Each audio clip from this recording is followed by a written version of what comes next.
ბატონო როცა არ არის თოთ ქართველი კაცებით აცრა მარტივი მეჩვენება მე მაგალითად აცრა ჯობია ანუ თქვენ კი გეჩვენებათ მაგრამ ჩვენ რატომ ვიკეთოთ ეს აცრები თქვენ არა კაცებმა შეიძლება აცრა გააკეთონ და არანაირი პრობლემა არ იქნება ვიხუმრე რა თქმა უნდა ადამიანი კაცი ჩემ ქალს ჩემ მოგულს არ შეეხება პირდაპირ აკრძალულია ჩემი რელიგიით და მე თქვენ ვერ შეეხებით მას რჩაგათ თუ უნდა მოკვდეს ესე იგი უნდა მოკვდეს ეს ღმერთს ესე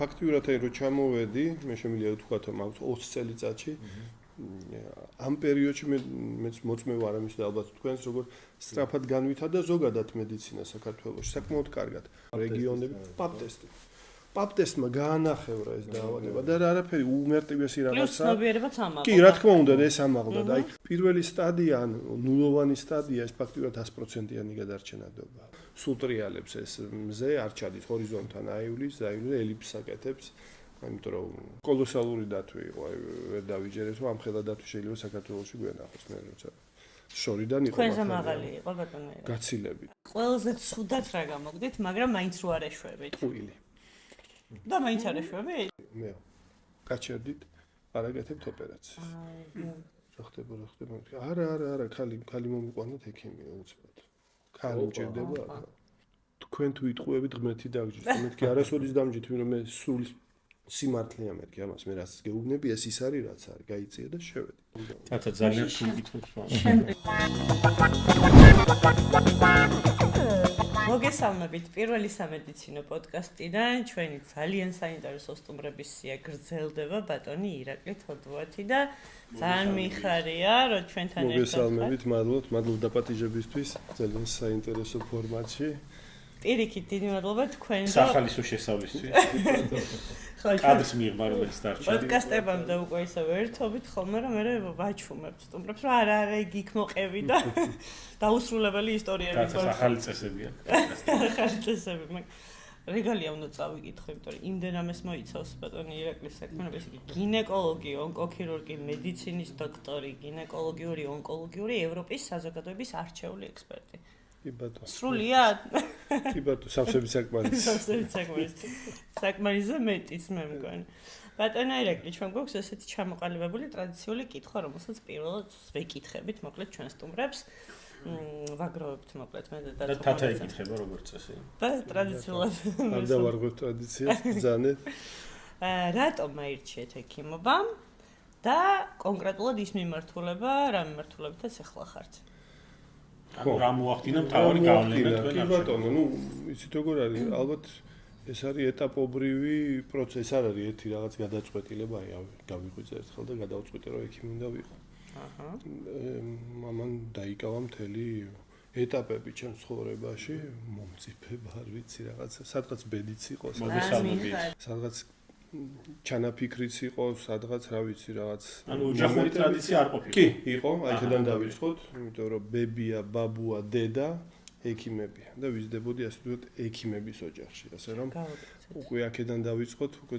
დიდი ზეგავლენა იყო და ამან დიდი ბიზგი მოგწე მაგრამ ეს არ იყო რა თქმა უნდა ერთადერთი იმიტომ რომ მაგალითად მე ძმა მყავს რომელიც არ არის ექიმი როგორც მე და დათო კი ბატონო ჩვენი საუბარი ანალიტიკას აწარმოება სტატისტიკას კი ჩვენი მშობლების ექიმები და ჩვენ არა და მოკლედ უტესის თუბარეს ეს მოყვება ჩემი შვილი მაინც არ არიან ექიმი სამედიცინო სფეროსკენ მოვედით თათა მე ხო მაგრამ ნუ ესე ვთქვათ ეს საფუძველი ალბათ იყო თუმცა მე დადგა დრო და ინსტიტუტი თუმცა იქაც არ ვიცოდი რომ მაინც და მაინც მე გინეკოლოგიაში წავიდოდი ნამდვილად ბავშვობიდან ჩაფიქრება არ მქონდა ასეთი მაგრამ მე უკვე აქ როცა უკვე ხარ ინსტიტუტში მე ნელ-ნელა ყალიბდები მე ნელ-ნელა სპეციალობებს ეცნობი ხო ყველაფერს გავდივარ ჩვენ ყველა სპეციალობას და ნელ-ნელა აქ უკვე ყალიბდები მიდიხარ და საბოლოო ჯამში უკვე ავირჩიე ეს პროფესია იმიტომ რომ ეს დიდი პროფესია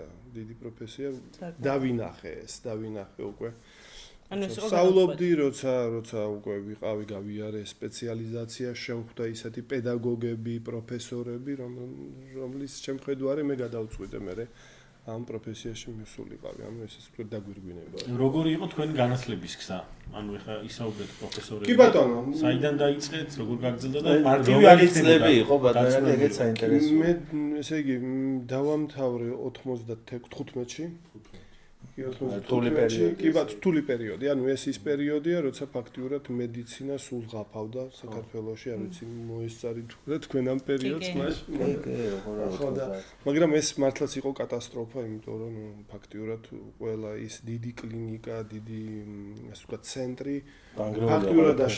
ფაქტიურად დაშლილი იყო და რა პირობებშიც მოუწია მაშინ ექიმებს მუშაობა, მართლაც ალბათ ერთი წიგნი შეიძლება დაიწეროს ამაზე, მაგრამ ფაქტიურად მე რო დავამთავრე, ორი გადაწყვეტილება უნდა მივიღო. ან დავჩენილიყავი მედიცინაში, მაგრამ მაშინ უნდა გაგრძელებულიყო ჩემი სწავლა, ალბათ სალგან სხვაგან, იმიტომ რომ სწავლის პროცესიც მაინც არ იყო მოშლილი იყო. ფაქტიურად თეორია იყო და სხვა არაფერი.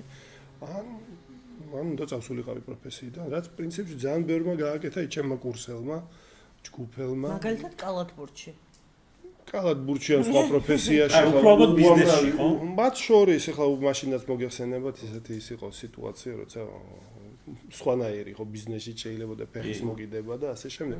ძალიან ბევრი მეგობარი მყავს ჩემი კურსელი, ვინც აი ამ გზას გაყვა და ფაქტიურად არ დარჩა მედიცინაში. უმეტესობა შეიძლება ითქვას მაშინ, მაგრამ ჩემ შემთხვევაში გადაწყდა რომ მე ვაგრძელებ სწავლას, მაგრამ ამ შემთხვევაში აქაც აი ეს გამართლება გარკვეულწილად ეს ვთქვათ, უხარსკვლავები იყო კომბინაცია ესეთი, რომ მე საფრანგეთში გავაგრძელე სწავლა ისე, იმიტომ რომ ჩვენ დავამთავრეთ ესე იგი ეს ერთწლიანი სპეციალიზაცია, მაშინ ამას ერქვა, კი მომწეს დიპლომი ვითომ მიან გინეკოლოგის, მაგრამ როგორც მე დრო მაჩვენა, მე ფაქტიურად არაფრისთვის არ ვიყავი. სწავლა უკვე გავაგრძელე საფრანგეთში, ინტერნატურა იქ სპეციალიზაცია ჩვენთან ერთი წელი რო იყო ევროპაში, მაშინ მოგესალმებით 6 წლიანი სპეციალიზაცია იყო, ანუ ეს გავიარე.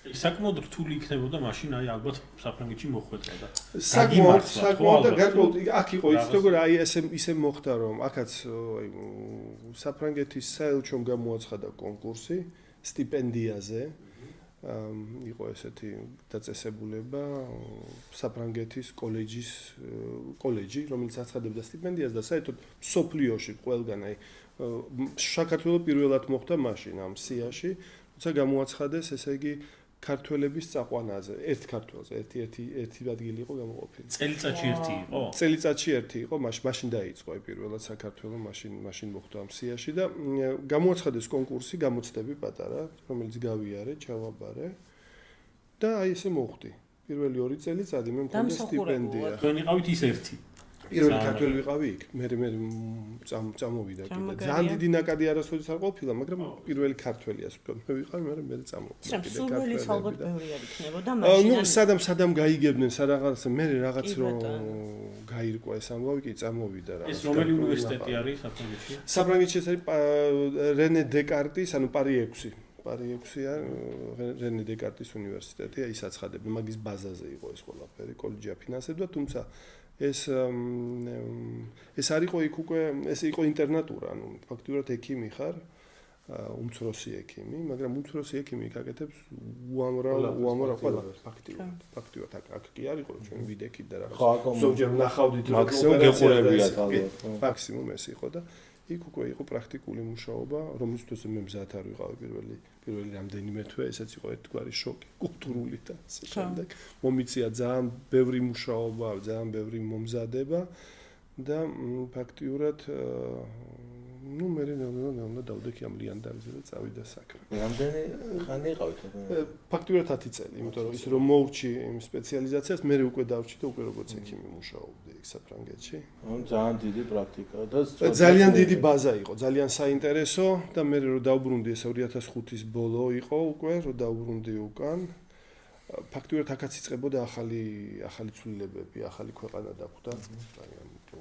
მოგეხსენებათ ეს 2005-დან დაიწყო რეფორმები, დიდი ამბავი ცვლილებები, მედიცინაშიც ახალი ასე ვთქვათ ქარებმა დაუბერა ახალმა ქარებმა, მოთხოვნა გაჩნდა ახალ მედიცინაზე, ახალ სპეციალისტებზე და აქაც გარკვეულწილად დავიმართ. მე უცინავე ტექნოლოგიებზე ბატონი ფრიდონი თოდოა ცხონებული, დიდი ადამიანი, ჩემთვის ძალიან დიდი პიროვნება, ჩემთვის, იმიტომ რომ დიდი როლი ითამაშა მე ჩემს აქ ფეხის მოკიდებაში, ჩამოყალიბებაში და თოდუას ცენტრში მოგვარე.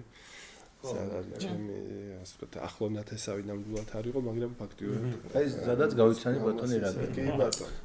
ეს იყო ძალიან დიდი სკოლა, იმიტომ რომ იქ უკვე მე მომეცა დამოუკიდებლად მუშაობის საშუალება, მუშაობის კი არა, ჩამოვაყალიბე ფაქტიურად იქ მაშინ არ იყო გინეკოლოგიური განყოფილება ესეთი საოპერაციო და მე მომიწია ამის გაკეთება. ეს ძალიან დიდი გამოცდილება იყო, რომელიც მივიღე, იქაც ცოტა არა 9 წელი ვიმუშავე მაგ დაწესებულებაში, თავისი ყველა დიდი დადებითი პლუსებით, თავისი ყველა გარკვეული პრობლემებით, მაგრამ ეს იყო ძალიან დიდი გამოცდილება და ნუ მე ძალიან საპასუხისმგებლოა. კი, რა თქმა უნდა, ბევრი რაღაცა იდიოტა. თუმცა როგორც თქვენ ახსნით ჩვენს სადან დავიწყებ დრო ისე სწრაფად გარბის, რომ როგორც გუშინ მახსოვს ეს ყველაფერი. აი მეც ამას დავფიქრდი ახლა რომ აი 2005 წელი რო დაფიქრდე გუშინ, მაგრამ 20 წელი გასულა. 20 წელი გასულა. ანუ კალათბურთზე როდის დადიოდით? მანამდე თუ კალათბურთზე მე დავდიოდი, ასე ვთქვათ, სიყმაწვილეში. კი, აქაც ძალიან კარგი გამოცდილება კი ბატონო. და სადაც არ მეტყობა, მაგრამ მეც კალათბურთზე დღეს გავიგერო და კალათბურთზე დადიოდა. თუმცა იქაც დრო დადგა, როცა მივახციეთ გარკვეულ დონეს, ან კალათბურთში დავჩენილიყავი ყოველ შემთხვევაში. სპორტს გავყოლოდი, ან აქეთ ინსტიტუტი მელოდებოდა თავისი სწავლით და ვერ თავსდებოდა მას და მაინც კარგად. აი მაგ ორ შორის როცა აკეთებ სიყმაწვილის ასაკში როგორც თქვენ აღნიშნეთ, ალბათ კალათბურთი ძალიან მოსწონთ, ხო? ბიჭებს, აი რატო გადაწყვეტეთ, რომ აი 10 წელი გირჩივნათ, აი ჭყალებში ვამბობ, სწავლა, ვიდრე კალათბურთს. 10 წელი სწავლა ის უბრალოდ სწავლობს, რომ სწავლა სულ არა. ეხლა ვსწავლობთ, ეხლა სულ დავდივართ, უყურებთ და რაღაც, მაგრამ ნუ ეს პროფესია მოითხოვდა, ანუ ფაქტიურად მე რომ გადავწყვიტო რომ მე მივდივარ, იმიტომ რომ მაგ დროს უკვე გადაწყვეტილი ვიყო რომ მედიცინაში მივდიოდი, შეიძლება სპეციალობა არ ვიცოდი, მაგრამ ქირურგიაზე ყოველთვის ვფიქრობდი. და მე თვითონაც მივხვდი, ახლა რა თქმა უნდა, ირგვლივაც ჭკვიანი ადამიანები მყავდა. მირჩიეს ასე ვთქვათ, მშობლები არ ვიცი მე. ასე შემდეგ რომ ჯობია ამ გზას წავყვეთ, იმიტომ რომ და ეხლაც ესე ფიქრობთ, რა თქმა უნდა. აუცილებლად კი, რა თქმა უნდა, კი. სწორი გადაწყვეტილება მივიღე მართული. გადასარევი. ბატონო ვირა, მიმართულება ზოგადად არ არის მარტივი, ზოგადად არაფერი არ არის მარტივი, ალბათ, მაგრამ აი ონკოქირურგია, გინეკოლოგიაში აი რაღაც არჩევანია ხო ალბათ ამის გაკეთების, იმიტომ რომ ჩვენ ყოლია სტუმრები, რომლებიც არიან რეპროდუქტოლოგები და უფრო შეხება აქვს ახალ სიცოცხლესთან, რომელიც უფრო აი რაც ბედნიერება რაღაც. აქ უფრო ცოტა ისეთი რთული დიაგნოზები ეხლა ბილად ვამბობ რა თქმა უნდა, ყოლია ასევე სტუმრად ჩვენ ილია გოცაძე და იქაც მქონდა საკმაოდ მძიმე საუბრები, ესე ვთქვათ და აი როგორ გააკეთეთ ეს არჩევანი და რამდენად ფიქრობთ და სწორი არის ეს არჩევანი. რა თქმა უნდა ძალიან საპასუხისმგებლო და კი, რა თქმა უნდა, ძალიან საპასუხისმგებლოა. სიძნელეები რო ავიღოთ, რა თქმა უნდა, ახლა ჩანს ამ პროფესიის სიძნელები. ეგრევე ხვდებით, რაც არის განსაკუთრებული მორალური მომენტები, როცა მაგრამ ამ პროფესიაში როცა მივდივართ, ჩვენ იმდენად უშედეგობაზე კი არ ვფიქრობთ და ზოგადად პროფესია ჩვენ ვფიქრობთ უბრალოდ იმ შედეგებზე, რომელიც მოგვაქვს, კარგი, ანუ გამარჯვებებზე. რომელიც სიხარულია. გამოწვევების გადალახვა. ბალანსი რო ავიღოთ, აი ეს ენერგია დადებითი, რომელიც მოდის გამარჯვებებიდან, ის აღემატება აი ამ უშედეგობას, რომელიც რადია მძიმეა ზოგჯერ გადასატანადაც ჩვენთვის. რა თქმა უნდა, ეხლა ეს აურა, რომელიც ამას ახასიათებს, რა თქმა უნდა, პაციენტის ახლობლები, ეს ყველაფერი ძალიან მძიმე თვირთია, მაგრამ მარტო ეს რო იყოს, ალბათ ვერავინ ვერ გაუძლებდა ამას და დაიხარჯებოდა და საბოლოო ჯამში არავის არ ეყოფოდა ეს. ასე ვთქვათ, ეს მორალური პოტენციალი ამას გაუძლოს, მაგრამ ის რომ ამ შემთხვევაში მიუხედავად იმისა, რომ არის ასეთი დანაკარგები, მაგრამ არის შედეგები, როცა ჩვენ ადამიანს უშველეთ, გავიმარჯვეთ, სიცოცხლე გაუხანგრძლივეთ, ვაჩუქეთ. ეს ყველაფერი მაინც უფრო დადებითია და მეტი ენერგია. მე ზოგადად ვამბობ და არა მარტო თქვენს კონკრეტულ მიმართულებაში, თუმცა მედიცინაში, თუ და ზოგადად ალბათ თუ ერთი ადამიანის სიცოცხლე მაინც გადაარჩინეთ, ვფიქრობ, რომ კი, რა თქმა უნდა, ანუ ეს ყველაფერი მოლეული გაქვს ცხოვრებაში, მორალურ ასპექტში და ნებისმიერ ნახე თქვენ წარმოვიდგინეთ, ბევრად უფრო მეტი ადამიანია და ასე რომ ეს ხო, მე ვამბობ, თუნდაც ერთი ადამიანის სიცოცხლე არის უკვე უმაღლეს ღირებულება და ძალიან მაგარია. ბატონო, ჩვენ როგორც ჩვენ ინფორმაცია გვაქვს და ვიცით, გინეკოლოგია საკმაოდ განვითარებულია საქართველოში. რა, აი თანამედროვე კუთხითაც გულისხმობ მე ამას ტექნოლოგიურად. გინეკოლოგებიც ძალიან დახვეწილი და კარგი გინეკოლოგები წანდებით საქართველოში. ანუ შეიძლება ითქვა გაგვიმართლა ამ კუთხით. თქვენ რა სიტყვით ამ? მე დაგეთანხმებოდით, იმიტომ რომ მე მაგალითად ფაქტიურად აი რო ჩამოვედი, მე შემიძლია ვთქვათ, რომ 20 წელიწადში ამ პერიოდში მეც მოწმე ვარ ამის და ალბათ თქვენს როგორ სწრაფად განვითარდა ზოგადად მედიცინა საქართველოში, საკმაოდ კარგად. რა თქმა უნდა, პრობლემები არსებობს, რა თქმა უნდა, ახლა ამას ვერ გავექცევით, მაგრამ ზოგადად მედიცინა და მათ შორის გინეკოლოგია საკმაოდ წინ წავიდა. სოფლიოშიც, მაგრამ ის განსხვავება, რომელიც იყო ჩვენ შორის, მაგალითად ამ 20 წლის წინ, ეხლა ასეთი განსხვავება არ არის. და აი მე არ გამიგია მაგალითად, უბრალოდ შეიძლება მე ამ სმენია მაგრამ ხდება, მაგრამ აი თქვენს მინდა ამაში თქვენი პასუხი რომ მეტი ინფორმაცია გექნება, ანუ გადინება საქართველოსთან საკმაოდ დიდია, განსაკუთრებით ონკოლოგიური დარგებში, არის. აი რამდენად ეს გინეკოლოგიას ეხება, იმიტომ მე ამ სმენიას იმათო. არა, როგორ არის გინეკოლოგიასაც ეხება, რა თქმა უნდა არის. ნუ აქაც იმიტომ რომ არსებობს გარკვეული პრობლემები, ეს იმიტომ კი არ არის, რომ ხა ჩვენ აქ ყველაფერს ვაკეთებთ წინვალეთ და ამიტომ არ ვიცი რატომ მიდის არსებობს გარკვეული პრობლემები ფინანსურის მათ შორის კომუნიკაციის მათ შორის არის ეს ხა ობიექტურად უნდა განვიხილოთ ეს ყველაფერი ახლა მე აქ ვერ ვიტყვი იმას რომ ყველაფერი ისეა რომ არ არსებობს ესეთი რაღაცაც ანუ არის რომელიმე ქვეყანა სადაც უფრო იაფიჭდება საფრანგეთში მაგალითად როგორც ვიცი ბარდებიან და კი ბატონო ანუ საფრანგეთში მაგალითად უფასოა არა უფრო იაფი ალბათ არ არის ახლა თუ ფასებზე დავიწყებთ ფინანსებზე თურქეთში არის მაგალითად დიდი გადინება მაგრამ თურქეთი გაცილებით უფრო ძვირია თავისი იმით ვიდრე საქართველოშია ფასები თუმცა ნუ ეს არის აქაც ობიექტურია ეს ყველაფერი ალბათ გარკვეულ პერიოდში აქაც რაღაც შემცირდება იმიტომ რომ თუ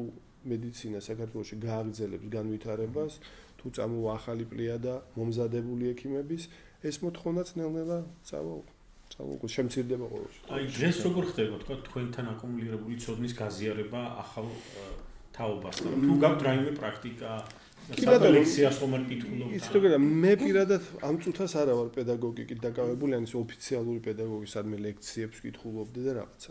მე ამ პრაქტიკოსებს თუმცა შემიძლია ვთქვა, რომ მე მყავს არაერთი ჩემთან შედარებით ახალგაზრდა სპეციალისტი, ვინც თავის დროზე მყავდა გვერდში, რაღაცა მე ვასწავლე, თავის გზაზე დადგნენ და რა თქმა უნდა არიან ესეთი სპეციალისტები.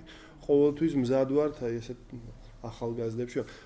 ცოტა კოვიდმა შეგვიშალა, თორემ საკმაოდ აქტიურები ვიყავით კონფერენციების, დიდ კონფერენციებს ვაწყობდით ხოლმე და არა მხოლოდ საქართველოსთვის, ზოგადად რეგიონი ჩამოდიოდა, ამიერკავკასია, უკრაინა თავის დროზე და რუსეთი თავის დროზე, სანამ ეს აირეოდა ასე მსოფლიო და იყო, მაგრამ აი კოვიდის შემდეგ ცოტა მოვიკოჭდეთ, იმიტომ რომ გასაგები მიზეზების მე უმაგვრია ცოტა, მაგრამ ალბათ თუ დაალაგდება ეს სიტუაცია, გავაგრძელებთ ამას, თორემ ისე მე მყავს ჩემი მოსწავლეები, ამას დავარქვათ, ის ადამიანები, ვინც თავის დროზე მოვიდნენ, გვერდში არიან, სწავლობენ, იზრდებიან და რა თქმა უნდა.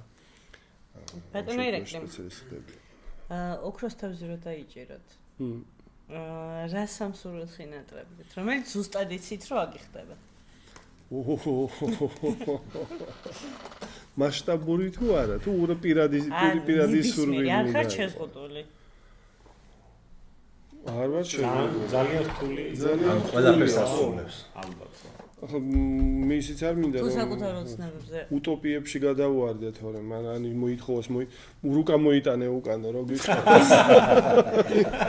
ჯო მირჩევია უტოპიაში, თუმცა რა თქმა უნდა, ალბათ მე იმას ვინატრებდი, რომ რაც მინდა ყველასთვის, რაც მინდა ამ ჩემი ქვეყნისთვის, თუმცა მარტო ქვეყნისთვის რო ვინატრო და თევს თუ შეუულია, რატომ სოფლიო არა, რატომ ყველანი კარგად რო იყო, მშვიდობა რო იყოს პირველ რიგში ალბათ. მშვიდობას მოყვება ძალიან ბევრი რამ კარგი და დადებითი. ეთანხმებით. პირველი მშვიდობა, ეგოების დაშოშმინების კი, რა თქმა უნდა, სული ალბათ რა. მეორე? მათ შორის.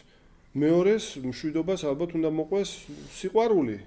კი ბატონო. კი ბატონო, აი ეს ადამიანების სიყვარული ერთმანეთში, რომ ეს აი ეს რასაც ჩვენ ვუყურებთ, რაც გვესმის, რაც აი ეს მორჩეს ყველაფერი, სისხლის ზღვრა და 21 საუკუნეშიც რელიგიურად უსწორებდნენ რელიგიის ნიადაგზე რაც და აღამ აჰმად-ხანის საბოლოო ბოლო ერთი დარჩება ირაკლი რაიმე პრაგმატული სათქმელო არა სათქმელო ყველა კიდევ კარგად ეს კარგია მაგრამ დანარჩენი რა ვინატროთ მესამე ბედნიერება ალბათ ყველას ეს იქნება მე მესამეს ვინატროდი რომ ერთი 10 სურვილი კიდე აი გამოსული ჩიტინგი არ მოსულა ფული საჭრელი მანქანა ფული საჭრელი ნამდვილი ფული არა ყალბი ფული საჭრელი ნამდვილი ფული საჭრელი მანქანა მაშინ გააყალბებს იმ ფულს გაზამალი იმას აუ ნამდვილი დოლარი იქიდან წამოღებული ხაზინი არ წამოიღოს ულები შემო ბენჯამინ ფრანკლინი ნამდვილი სადაც ბეჭდავენ ნამდვილი ბენჯამინ ხები მანდა დააკონკრეტო ალბათ $100 თუ $1 ფედერალური სარეზერვო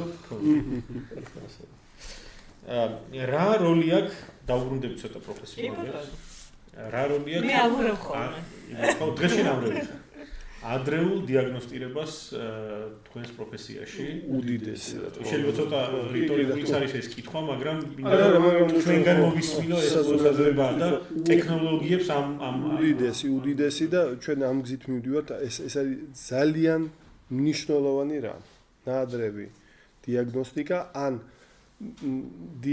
აღმოჩენა, იცით როგორ აი მაგალითს მოვიყვან, მაგალითად მე რო ჩამოვედი, ძალიან ხშირად ხდებოდა ყელის სიმსივნე. და სამწუხაროდ ეხლაც არის, მაგრამ რო ნახოთ სტატისტიკა, ფაქტიურად განახევრებულია საქართველოში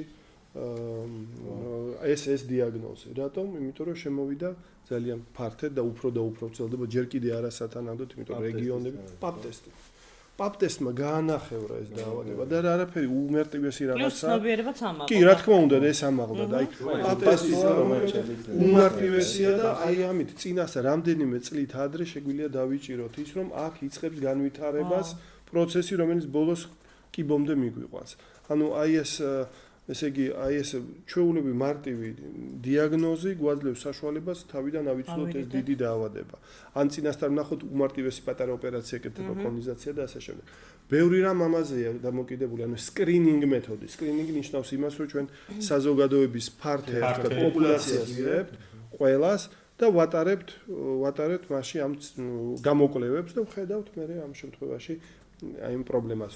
ამიტომაც არის მამოლოგიაში ძალიან დიდი წინსვლა გვაქვს, იმიტომ რომ წინასწარ მამოლოგები ხედავენ ამ სკრინინგის მეთოდით რა ხდება და წინასწარ შეგვიძლია ან ნაადრევ სტადიაზე დავიჭიროთ, ან წინასწარ დავიჭიროთ ცვლილებები და პირველი სტადია ან ნულოვანი სტადია ეს ფაქტიურად 100%-იანი გადარჩენადობა ფაქტიურად. ანუ წელიწადში ერთხელ მოვიღეთ წელიწადში ერთხელ ზოგჯერ არის ზოგი რაღაცა მაგრამ მარტივი როცა წელიწადში 2 წელიწადში ერთხელ 3 წელიწადში ერთხელაც პაპტესტად შეეხება ხა სხვადასხვა სკრინინგები სხვადასხვა სიხშირით კეთდება მაგრამ ეს რა თქმა უნდა ძალიან დიდი ასე ვთქვათ ძალიან ეფექტური მეთოდია ხო ანუ არ მიიყვანო ზოგადად კიბოთ კვლევებით უდიდესი მნიშვნელობა აქვს თუმცა არსებობს კაცებშიც არსებობს ახლა ამ ვირუსის აღმოჩენა, ხო, HPV ვირუსის აღმოჩენა, აცრებიც არსებობს, ახლა ბრწყინვალის საშუალება, როცა ბიჭებსაც და გოგოებსაც ცრიან, იმიტომ რომ ეს ამ ვირუსის გადაბდები ის არის. კაცებს გადააქვს ხოთაშორის და არიან კაცების ბრალია და ხო, ის არ ვლინდება. ნუ, ყოველ შემთხვევაში ეს ტრიალებს ეს ვირუსი, კი ბატონო და ამ შემთხვევაში როცა ბიჭიც აცრილია და გოგოც, ამ შემთხვევაში ამ ვირუსს ეს კონტაქტში არ ხდება მე კი ბატონო. აი მომავალი თაობა ახლა აცრების საქართველოში შემოვიდა.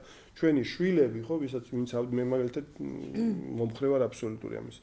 ეს აცრა ძალიან დიდ როლს ითამაშებს მომავალში მომავალთაობაში. ხო, იმიტომ რომ ანუ ამ აცრებთან დაკავშირებით ანუ არის ძალიან ბევრი კითხვა, რომელსაც ესე რაღაც მარტო Google-ში თუ ნახავ რაღაც ერთხელ პასუხებს რომ ეშინიათ აცრების გაკეთება. მესმის დასაგებია. მოვლენები აქვს. ხო, აი ეგ მაინტერესებს. ამ შემთხვევაში საფუძვლიანი რისკი არ არის ამ აცრების, აი ძალიან ისეთი საკმაოდ. რა მეგობრითი მოვლენები არ ვლინდება ისეთი. ყველა აცრა შეიძლება მოხდეს, მაგრამ ძალიან იშვიათია და თან ეხლა ეს აცრა ჩვენთვის არ არის უცხოხილი აცრა შემოვიდა უკვე აქ ჩვენ 15 წლის წინ საქართველოს პირველ მაგრამ ასე მასიურად თან აი ეს 15 წლიანი გამოცდილება 20 წლიანი გამოცდილება მსოფლიოსა აქ და ჩვენ ამ სიტუაციას ძირითადად ალბათ ადგილობრივი სიცოცხლე ან რაღაცა აი ესეთი რაღაცა მინიმალური მაგრამ ის შედეგი რაც მოიტანა ამ აცრამ ძალიან დიდია უებარი სხვათა შორის თათა ეს ძალიან ესე თქვა ტკივნეული არა და ძალიან გავრცელებულია ახლა საშუალო ყელის კიბო ესე რომ თქვა ჩვენთანაც იყო და მიხარია რომ უკვე შედეგი გვაქვს ესე რომ თქვა თქვენ კარგად იცით ესეთი სახალისო დავარქვა თუ რა ვიცი ეს კითხვა არა გამოცანა მეკდება თუ რაღაც აბა თქვენ წამყვანებისთვის არსებობს გარკვეული ერები თუ ერთი ერი აიღებს სადაც გარკვეული ტრადიციის გამო ეს დაავადება ქალებში არის იშვიათი შედარებით ნაკლები ვიდრე დანარჩენ მსოფლიოში. და თუ კიდე გავამარტივებ და ვიტყვი ეს ტრადიცია კაცებშია. კაცებს ეხება. ალბათ მუსლიმური ქვეყნები. მუსლიმური და ისრაელში ებრაელში. ნაკლებად ხო გარკვეულწილად ესეც მოქმედებს, თუმცა ამავე დროს ნაჩვენებია რომ დაბალი განვითარების ქვეყნებში, დაბალი კულტურის უნარებში მაინც ეს ნიველირება ხდება, იმიტომ რომ ხო, ცნობა როცა არ არის, ხო? ქართველი კაცები თუ რა აცრა რომ მარტივი მეჩვენება მე მაგალითად. აცრა. ჯობია არის. ანუ თქვენ კი გეჩვენებათ, მაგრამ ჩვენ რატომ ვიკეთოთ ეს აცრები? თქვენ არა კაცებმა შეიძლება აცრა გააკეთონ და არა პრობლემა არ იქნება. ვიხუმრე რა თქმა უნდა. არ ვაპირებთ თქვენს დაცვეთას. არა, წინ დაცვედა და დაცვედა სხვა. რადიკალური კაცობრია. დაცვეთა თუ გაცვეთა? საკარგი. აურიო ისე? ხო, აურიო უკვე. იგა. ვეცადე. ანუ, როგორც ვიცი, მეგობრებთან ერთად ძალიან ბევრი თავგადასავალი გაქვთ. კი, თავგადასავლები ზოგადად მიყვარს, თან კი ბატონო, ბძად რაც მეკითხება. არა, უბრალოდ რა იცი? არა, მე არაფერი არ ვიცი. მაგრამ არაფერი არ ვიცი. აი, ყველაზე ესეთი ისტორია ერთად რო წასულხარ და ის შემთხვევით რაღაცა ძალიან დიდი თავგადასავალი შეგემთხოთ. აი, ეგეც რას გაიგებს? მე ზოგადად რადგან ახლა პროფესია რა თქმა უნდა ძალიან ჩემ პროფესია დიდი ნაწილი უკავია ჩემ ცხოვრებაში, მაგრამ ეს არ არის ერთადერთი და ძალიანაც კარგი. მე ნამდვილად არა ვარ ადამიანი, რომელიც მარტო პროფესია მაქვს ცხოვრებაში და სხვა არაფერი. რა თქმა უნდა, მაქვს სხვა ბევრი, ასე ვთქვათ, ჩემთვის მნიშვნელოვანი და მათ შორის ეს არის ჯერერთი მეგობრებიც არა, რა თქმა უნდა, ოჯახი, შვილები, მეუღლე, მაგრამ მეგობრები და სხვათა შორის ის რომ მე მიყვარს ბუნება ზოგადად. ვიცით. ბუნება თან ასე ვთქვათ wild nature ესე ხეიან, ხო? ეს ბუნება აბსოლუტურად ისეთი, აი ეს იქნება მთაზე ვაფრენ, თან ისეთ უგზო უკლო მთაზე, სადაც ჩავდივარ და არავინ არ არის ირგვლივ და ჩვენ ტანტყეა, ან უბრალოდ თქვა არის და ჩვენი ქვართ ჩვენი ზურჩანთებით. ამაგარია. და მივდივართ. ამერ შეგიტყობდი კარგობით. დღეების განმავლობაში. აი რომელია თქვენი საყვარელი კუთხე? საქართველოში თვის ძალიან ბევრი მაქვს აქ მოვლილი. ფაქტიურად მთელი კავკასიონი საქართველოს მხრიდან აქ ყოფილვარ მე შეიძლება ყველგან ჩვენთან აქ ხევში ახლოს რაჭაში, სვანეთში ძალიან ბევრი საინტერესო ადგილი ვიცი და ყოფილვარ და ასე შემდეგ. კი, ძალიან ბევრი რა. ზოგადად როცა მაქვს საშუალება ხოლმე აი სადმე შეიძლება წავიდე მეგობრებთან ერთად ნორვეგიაში მაგალითად უკიდურეს ჩრდილოეთში როცა მზეა სულ დგასა და ციალი ზამთარშია არ ყოფილა აი მაგას აგვისტოში რო ხართ იქ და საერთოდ ღამე არ არის იმიტომ რომ პოლარული დღეა და სულ ტრიალებს ეს მზე არ ჩადის ჰორიზონტთან აივლის ელიფსს აკეთებს იმიტომ რომ აი პოლარული წრიდან შევდიოთ 500 კილომეტრში იქეთ კი და ძალიან კარგია ფინეთი, ყაზახეთის მთები და ასე შემდეგ. ვიცი როცა მაქვს საშუალება ხოლმე დრო პირველ რიგში, შეიძლება ეს პატარა ექსპედიციებიც წავიდე, მაგრამ ხო და აი მეინტერესებს ყველაზე საინტერესოს რას გადააწყდით ერთად. ბევრია, უამრავია. ძალიან ბევრი რაღაცა. აი ცხოველში შეხვედრი ხართ. ძალიან და სულ დაწვევით ხოლმე, დაცვაც ჯიხსაც და ასე შემდეგ, ძალიან ბევრ რაღაცას. დათვი ძალიან დიდი დათვები გვინახავს ისეთი რომ აი იქ საქართველოში და გარემოს ალბათ ეგ. რაჭაში ალბათ ხო? უმეტესწილად. სხვათა შორის ის რომელიც ვნახეთ აქეთ იყო ხევისკენ, მაგრამ კოლოსალური დათვი იყო, აი ვერ დავიჯერეთ რომ ამ ხელა დათვი შეიძლება საქართველოში გვენახოს მე როცა შორიდან იყო. თქვენზე მაღალი იყო ბატონო. გაცილებით. თუ ადგებოდა ალბათ ამ ჭერს მისვლებოდა თათებით, აი ასეთი სახელში შეიძლება კალათბურთის ბურთი. ხო, დარწმუნდა. და ერთი ისტორია მაქვს ესეთი უცნაური.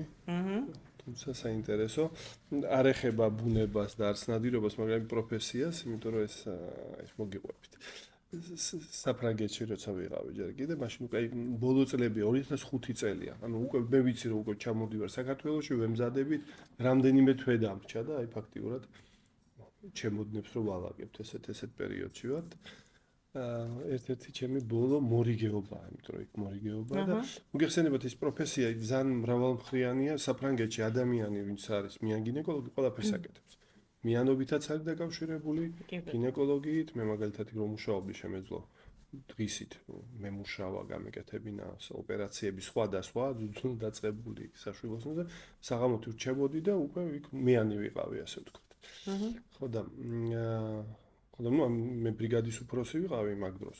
მე ექიმი ვარ, 2 ინტერნი მყავს და ბრიგადა ბებია-ქალებისა. მორიგეობა მოკლედ ღამეა, წყნარი მორიგეობაა, იმიტომ რომ არაფერი არ არის, ანუ შობიარებმა ჩაიარა და ამ შემთხვევაში გვაქვს უფლება დავისვენოთ, დავიძინოთ. ჩემი ოთახი მაქვს და ასე შემდეგ და იმ დროს იმდენი მობილურიც კი არ იყო, ანუ ექიმები ვატარებ ბიპერებს. ანუ ეს ბიპერი რეკავს ღამე, ანუ ხვდები რომ რაღაცა ხდება.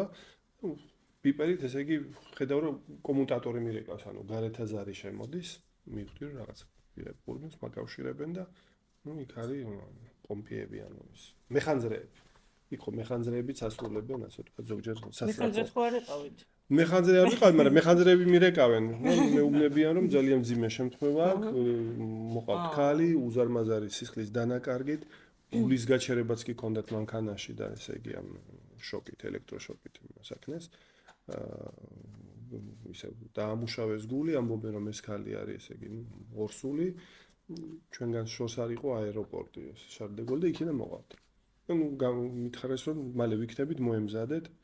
რა თქმა უნდა, გამიგვიწე რა თქმა უნდა, ავაწრიალე ჩემი ბრიგადა, ბლოკში დავრეკე საოპერაციოში, მზად ვართ.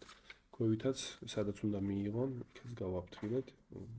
სისხლის ბანკი მოკლედ მზად ვართ და გავიდა რაღაც დრო, არ ვიცი, რამდენი 20 წუთი, ნახევარი საათი, მირეკავენ რომ მოვიდნენ და ამოყავთ ჩვენთან. კი ბატონო, ინტერნებიდან ისეთი ინტერნები იყვნენ, გამოცდილები. ბებრები ასე ვთქვათ, ანუ შემდეგ წელს უკვე ექიმები გახდებიან, ხო. ხო და ველოდებით ლიფტთან ამოდიან და შემოდიან ეს მეხანძრეები ამ თავისი მოქვია მას რუსული სიტყვა უნდა გამოვიყენო მაგრამ კატალგას რო ეძახიან ხო ამით. წევს შავებში ჩაცმული თურმე ქალი, იმიტომ რომ მუსულმანი ქალი წევს. უგონო ჟანგბადს აწვდიან და მთელი სისხლშია, ესე იგი მთელი ლიფტი, იმიტომ რომ სისხლის დანაკარგი. რაც პატარა ის ურსულობას უკავშირდება თუ სხვა რამე? ურსულობას უკავშირდება, ხო, როგორ ჩანს, იმიტომ დანაკარგი ნუ არის, პლაცენტის აცლება მოხდა როგორ ჩანს და პატარა ისეთი პორტალური ის მქონდა მე. ეხოსკოპი დავადე და ეგრევე გამოჩნდა, რომ იქ არის ძალიან დიდი ჰემატომა. თვითონ ნაყოფის სამწუხაროდ უკვე იყო დაღუპული, მაგრამ ნუ ქალის სიკვდილის პირას არის ფაქტიურად. და ამ ლიფტიდან ესე იგი ეს ქალი უფრო წაიყვანეს, ინტერნები გაუწყვნენ ესე იგი ამ ბრიგადას რომ მიიყვანონ ბლოკში და მე აი ეს აპარატი უნდა დამედო, რამდენიმე ნაბიჯია ესეთი ის იყო. მივღები სადაც დამედო. დავდე ვტრიალდები და უცბად მესმის ეს ლიფტი ხოა და კიბე დაყვება ამას და ნუ რაღაცა მორბის ვიღაცა ამ სირბილით ბახო. შემოვარდა ქმარი და თქოს ალბათ მეგობრები, ძმები არ ვიცი ვინ, თან ისეთი კლასიკური არაბული ჩაცმულობის, წვერებით. თუმცა ფრანგულად სულთად ლაპარაკობენ, მეკითხებიან სად არის ჩემი ცოლი. მე ვუბნები, თქვენი ცოლი გაიყვანეს ახლა ოპერაცია. ექიმი ვინ არისო? მე. გაჩერდით, არაკეთებთ ოპერაციას. რა ხდება? არა, ქალი მომიყვანოთ ექიმი უცბად. ქალი მჭირდება. მე მგონი მოიცადე 3 საათი აღამის მორიგე მე ვარ. აქ ქალი ექიმი ექიმის მოყვანის პერსპექტივიდან 2 საათი არ არის და თან თქვენი ცოლი ფაქტიურად კვდება მეთქი. ამ წუთას ამჩავერიეს აქ არაფერი არ მოხდება. არა მე გიგზავნოთ ოპერაციის გაკეთებას, არავითარ შემთხვევაში თქვენ ოპერაციას არ გააკეთებთ. თამისოთი. სტანდარტ ბიჭები არიან, ჩემი სიმაღლის თითქმის თანამიმაში და ხედავ მე მგონი მოიცადე როგორ გეკადრებათ. თქვენ ახლა არა, არ შეიძლება. ადამიანი, კაცი, ჩემ ქალს, ჩემ მეუღლეს არ შეეხება. პირდაპირ აგზავნულია ჩემი რელიგიით და მე თქვენ ვერ შეეხებით მას. რჩაგათოთ. თუ უნდა მოკვდეს, ესე იგი უნდა მოკვდეს, ესე იგი ღმერთს ესწრებთ. ამ შემთხვევაში წერა რაღაც რას ბრძანოთ მეთქი, როგორ? კი ბატონო, კაცი თქვენ მეუღლეს არ შეეხება, მაგრამ საიდან საერთოდ არიან იმიდან საუდის არაბეთიდან ყოფილად თვითონ საფრანგეთში ცხოვრობენ და დაჯერეს თვითფრინავი და მაშინ დაემართა ამ საწყალს ყველა. საფრანგეთში მე არა ვარ მეთქი ფრანგი არც მე. ჩემი სახლი აქედან არის მრავალი 1000 კილომეტრის იქეთ. საქართველოს ნაკლებად იცოდნენ, კავკასია რო უთხარი იცოდა, იმიტომ რომ იქ ბევრი გვარდია ყავთ საუდეთში, იმის ჩერქესების და იმის და იციან კავკასია. მეთქი მე იქიდან ვარ მეთქი, არც თქვენ. მე აქ გავჩდი ახლა აქ ვარ, იმიტომ რომ ღმერთმა მოინდა. თქვენ რას თქვენ გონიათ რომ ეხლა ჩამოვა თვითონ და ცოლს გადაარჩენს თქვენსაც? მე ვარ აქ, მე ვასრულებ მის ნებას ამ წუთას. და თქვენ თუ განმიხილავთ ეხლა როგორც კაც, რომელიც როგორც კაცი ისე შეეხება, თქვენ შეურაცხყოფას აყენებთ ყველაფერს. პირველ რიგში თქვენ ღმერთს. პირველ რიგში იმას, რომ მის ნებას. მე არც კაცი ვარ, არც ქალი ვარ. მე ვარ ეხლა საერთოდ არსება სქესი არ გამაჩნია. ანგელოზივით ვარ მეთქი ეხლა ჩემოსული. ჩემში არის მისი ნება, მე უნდა გადავარჩინო. თან ამას ისე ვამბობ, ისე დაბეჭდი, მე გრძნობდი რაღაც ის ენერგია წამოვიდა. ფაქტიურად შარავანთედი მეთქა თავს. როგორ ბედავთ მეთქი ამას? როგორ? შერცვა. როგორ? გაიწიათ მეთქი ეხლავე აქედან და გეუბნებით გაიწიათ. მე ამას გამაინც გავაკეთებ მეთქი და თქვენ უფლება არ აგაქვთ მე შემიშავ. მე არ ვარ არავინ, როგორ რა კაცი, ის კაცი ეს ხო. გაჩერდა და მართლაც იტყობა თვალებში შემხედა ესე თვალში ასე ვთქვა და მიხვდა, იცით, მიხვდა და აი რაღაცა მივხვდი რომ რაღაცა ჩავიდა ის ჩემთან აი ის ენერგია ჩავიდა რაც მესიჯი რაც მე გაუგზავნე და თქვენ თუ იტყუებით ღმერთი დაგჯის მეთქი არასოდეს დამჯით ვინმე მე სულ სიმართლეა მეთქი ამას მე რაც გეუბნები ეს ის არის რაც არის გაიწია და შევედი გადავარჩინა და აი კრიტიკულ მდგომარეობაში იყო ისაც ხარი ხარი ხო 3 გრამი ჰემოგლობინი ძალიან ფაქტობრივად დაცლილი იყო მაგრამ ნუ მე რეანიმაცია რაღაცა ეს ყველაფერი ერთი კვირა რეანიმაციაში იყო მაგრამ გადარჩა მაგათ ანუ სისხლის გადასხმის ისიც არა მანდ არანაირი პრობლემა არ არის არა მანდ არისო ესე იგი ნუ გადაარჩინეს ეს ქალი დიდი სიძნელეებით რაღაც მაგრამ გადარჩა ეს ქალი მე ფაქტობრივად რეანიმაციიდან უშვებდნენ მაგრამ ნუ კანონით მე ჩვენთან უნდა შემოსულიყო ერთი დღით და მე მიდიოდა და ნუ რო შემოვიდა ფოტოშორის სახე როგორც ესეთი არც მინდა ახავს ამ პაციენტის იმიტომ რომ იმაში რო იყო რო შემოვდიოდი უნდა დამეკაკუნები და რო აღებდა კანს აბსოლუტური ეს ჩაცმული თქვენ ბოლომდე ხელთათმანებიც კი ეკეთა მაგრამ რომ მიდიოდნენ აი მობრუნდა დამინახა იმ კაცმა და მოტრიალდა ეს გამოიარა დერებანი ორი ხელი მომკიდა ჩამხედა თვალებში მაგით ზანდება ძალიან ისეთი ისტორია გავყვას რა მაგას არ გვყვებოდით ბატონო აგერა მოგინა ეს არის შვილიშვილებისთვის ისე ჩავერთ რა ფილმს რო უყურებ ხო ეს თვალწინ მედია ჟანრენოს მონაწილეობა ძალიან კაი ისტორია ბატონო ირაკლი ეგეთი კითხვა მაქვს რატო გადაწყვიტეთ პარიზიდან წამოსვლა რატომ გადავწყვიტე? ალბათ. კი ბატონო, მაგრამ დრო მოვიდა და სხვათა შორის 10 წელი რო იქ. ხო, პირდაპირ გეტყვით, არც მე არასოდეს აი ესეთი ყოველთვის დღემდე არასოდეს არ გვინანია, იმიტომ რომ ეს კოლექტიური გადაწყვეტილება იყო მეუღლესთან ერთად. ბევრი ფაქტორი იყო. ნუ ჯერ ერთი როცა მივდიოდი, არასოდეს ვაპირებდი ასე ვთქვათ საბოლოო დაჭრას. სულ ვიცოდით რომ უნდა ჩამოვიდეთ, განსაკუთრებით თქვენ და თქვენი მეუღლე ერთად იყავით? ერთად ვიყავით, ხო, მე 2-3 თვით ადრე წავედი და მე თვითონ ჩამოვიდა. მეუღლე ჩამოვიდა, ჩემი გოგო მაშინ პატარა იყო, წლნახევრის და 2 წლის და მე ბიჭი უკვე იქ დაიბადა. 2001-ში, მაგრამ ნუ ეს ოჯახი თან ამანაც განაპირობა რა რაღაც ახალი წამოვიდა საქართველოში, რაღაც ამბოვიდა, აქედანაც მეორე ნახევრისგან მესმოდა რომ რაღაცა ხო არ ჩავიდეთ, ხო არ ნახოთ. გადავწყვიტეთ, კაი მეთქი მოდი. ჩავიდეთ. ნახოთ, სინჯოთ, იმიტომ რომ ბავშვებიც ახლა იმ მასაკში იყვნენ რომ შეიძლება მათი წამოყვანა ახლა ჯერ ისეთი ის არ იქნებოდა მათთვის, 5 წლის იყო გოგო და ბიჭი. 5 საათი ცოტა მეტის, 7-ის, ის იყო 3-ის. ჩავიდეთ ნახოთ. მოგვეწონება, არ მოგვეწონება 1-2 წელიწადში. კი, საინტერესო იყო და აი მე ხო გეუბნები, კარგია რომ დავჭით, იმიტომ რომ აი იმ ბაზით აქ რო ჩამოვედი, მაინც მე ვფიქრობ და ასეც არის კიდევაც ის განვითარება, თვითგანვითარება ჩემი როგორც სპეციალისტის აქ უფრო შედგა. სხვებისთვისაც ღირებულება არა, კი ბატონო, მაგრამ აი საინტერესო იყო აქ უფრო. იქ გარკვეულ დონეს რომ მივაღწევდი, მე თავისი რაღაც გარკვეული უფრო ნელა წავიდო სიძნელეები, ასე რომ ნამდვილად კარგი იყო. მოგოშინახოთ. ფრანგულად საუბრობთ გამართულად. მეორე ენა ფაქტიურად ან მესამე შეიძლება, მაგრამ ფრანგული ხო, თავისუფალი ენაა ჩემი ფაქტიურად. შემიძლია ვიაზრობდეთ ფრანგულად და ასე შემდეგ. ერთმანეთად თქვენი ცხოვრება რო ფილმი იყოს, რას დაარქმევდით? ჩემი ცხოვრება რო ფილმი იყოს, ფრანგული. საინტერესოა. ქართული ფილმი იქნებოდა თუ ფრანგული? ცოტა ყველა ასპექტი, არა, ალბათ უფრო ქართული, მაგრამ ეს ევროპის ელემენტი ალბათ უნდა იყოს. ეს იქნებოდა რაღაცა ესეთი რაღაცა იმ ქართველების, აი გრიგორო გვაქიძეს მომენტები და რაღაცა და იქაც აი ეს უხედავდით ამამ ლევილში ქართველების ამბავს, იქაც ამ სათვისტომოში ვიყავ. ალბათ ეს ელემენტი ალბათ აუცილებლად იქნებოდა ამ ორი კულტურის შერწყმა, მოქმედება ჩემზე და ასე შემდეგ. ალბათ დავარქმევდი. არ ვიცი. სახელი? ნუ არ ვიცი. ფესვებს არ დავარქვევდი, ფესვები არ არის, მაგრამ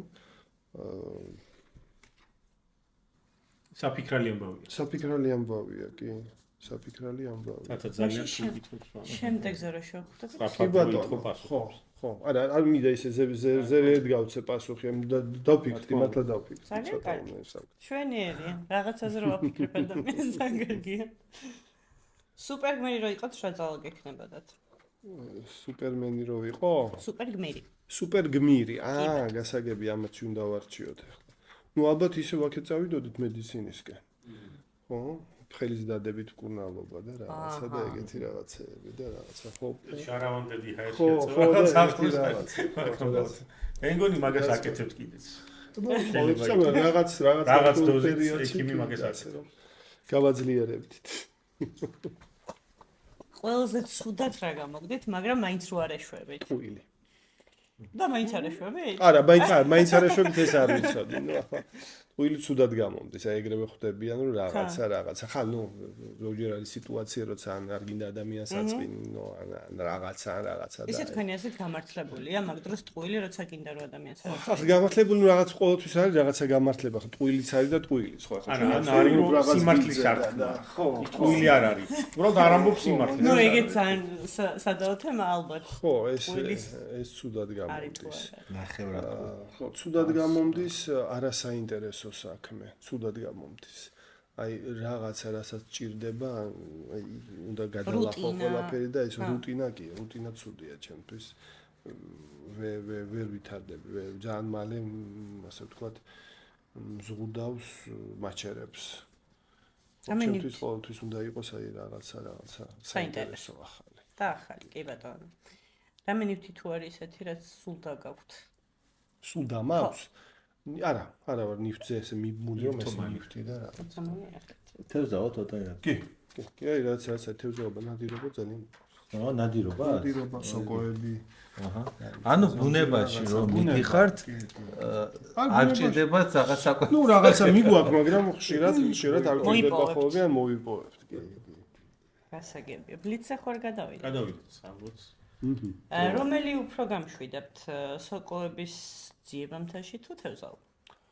7 არა 7 ალბათ სოკოებია თუ დამშვიდებაზე ელაპარაკი ალბათ სოკოები. სოკოები უფრო.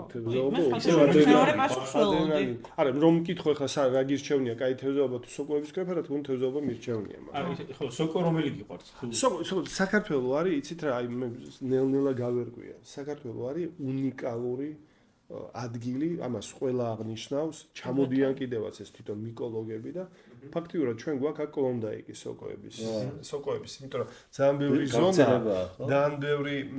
ძალიან ბევრი ადგილია სადაც საერთოდ გამყინვარება არ შესულა და აი სოკოები ჩვენ ტრუფელია საქართველოში უამრავი მაგალითად ძალიან ბევრი ეხა ბუმი წავა ნელ-ნელა მაგრამ აი საქართველოში ტრუფელი არის ყველგან წრე მე მგონი იპოვეს ვიღაცებმა მე შარშან გავიგე ძალიან ბევრია მაგრამ აი ნელ-ნელა აღმოაჩენთ ამას ყველა სოკოა ძალიან კარგი სოკოა თქვენ მკითხეთ რა სოკო მე მირჩევნია რომელი მე აი სოფელში მაგალითად ჩემთან არის რაც მიყვარს წერეწო წინვალე სოკოა მიქლიო წინვალე სოკოა კი დათვა სოკოს რო ეძახიან კიდე უამრავი სოკო გვაქვს ძალიან საინტერესო და გემი ძალიან მიყვარს სოკო ზოგადად მიყვი კარგია მაგრამ overpriced არის მე თვითონ მაგრამ შენ თქვენ თვითონ მოიპოვებაზე და თუ ხაშურში 10 ლარი ღირ და შარშან 50 ლარზე წავიდა რასაო 10 ლარი წელდა ჩამოიტანე შარი თუ კი არა კი ჩამოიტანე 12 მართლა რაღაცა მოხდა ეგეთი რომ ღირდა არა ბუმი იყო შარშან ძალიან ბევრი სოკო იყო ჩამოიტანე 12 ავიღე აი საბაზრო ეკონომიკა რა უდენ ალბათ ბიზნეს მიდგოთ რომელი უფრო ლამაზია თქვენთვის დაღამება ტყეში კოცონთან თუ დილით მთის წვერზე ჯდომა ძისამოსვლის ყურა ალბათ ვისამოსვლა უფრო საინტერესოა. კი, თუმცა ისიც მომხიბვლელია, ისეთი შეკითხვა ძალიან მიჭირს არჩევა. ისიც და ისიც, მაგრამ რაჭის მჟავე წყალი თუ კახური ღვინა? არა, ორივე კი თან მიმდევრობით შეხვინო და მერე წყალი. მეორე დღეს წყალი. ეს არის კომბინაცია. ერთი კვირა მთაში ცხოველების გარემოცვაში თუ ერთი კვირა კუნძულზე მარტო? კუნძული ისეთი რაღაცა კუნძულზე ტროპიკები მარტო არა თა მეგობრებთან ერთად ლაშქრობა თუ მარტო მოგზაურობა მეგობრებთან კარავი თუ კარგი სასტუმრო იცით უკვე ამაზე პასუხი გვაქვს კი ბატონო მთაში სახლის ქონა თუ ტყეში პატარა ქოხის აშენება თაში სახლის ალბათ იქაც დიდი სახლი არ არის, მაგრამ მთა ტყესაც მოიცავს, აი არის როგორ გითხრათ, თუ იქ მთაში ტყე არის, მაშინ მთა. კი არ მთაზე? კი არ მთაზე. ალპურ ზონაში. ალპურ ზონაში? ანუ თქვენი კაი არის იყოს ალპური. იყოს ტყეც შორი არ იქნება ქვევიჩა. მართლა? ჩა. ხედავ. ძალიან დიდი მადლობა ბატონო. თქვენ მადლობა. საინტერესო იყო და ძალიან საინტერესო. კი, ნამდვილად გავიგეთ. შვენიერი ფორმატი გაქვს შექმნილი. აბა წარმატებულობა. რამდენი ინტერვიუზე ყოფილა რა ესეთია ესეთი სახალისო და ეს დინამიურია. ძალიან იშვიათად გქონია. ძალიან გვიხარია, ჩვენთვის ძალიან საინტერესო რესპონდენტი იყავით. მადლობა კიდევ. აპტეც სამოჭრის თათა. აპტე ხო, კაცებში. არა, ყელისო რო გაიგოთ. არა, საუბარი. გალობა დიდი. წავიდა გლანდების. მადლობა დიდი. მადლობა. მადლობა.